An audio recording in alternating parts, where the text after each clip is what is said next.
Now on to our other big story of the night, and this huge story could have implications both for the national defense as well as the Hampton Roads economy. The Navy is delaying the scheduled refueling and overhaul of the aircraft carrier USS Abraham Lincoln. Now, this is a decision that puts a lot of jobs in jeopardy.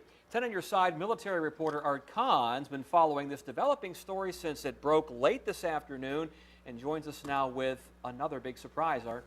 Yeah, Tom, two big delays affecting two Norfolk-based carriers in just 2 days. It's a little unsettling, but a member of Virginia's congressional delegation says the effects we're seeing are from the budget crisis. The effects we're seeing from the budget crisis shouldn't surprise anyone. The USS Abraham Lincoln has been at Naval Station Norfolk preparing to go into the yard at Newport News since August of last year.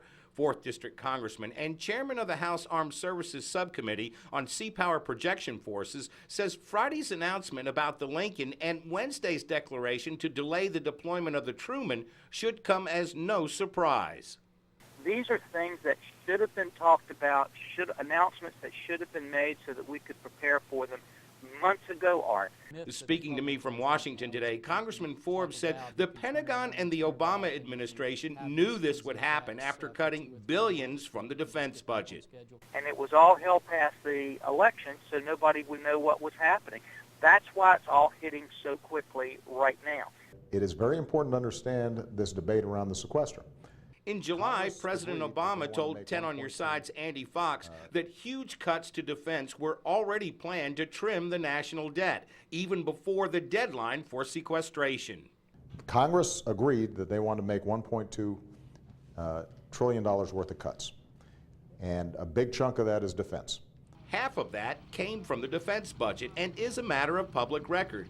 But neither the Department of Defense or the administration offered any specifics about where the cuts would be made. Where we were telling people exactly what was going to happen. But the Pentagon had their hands tied. They did not make these announcements.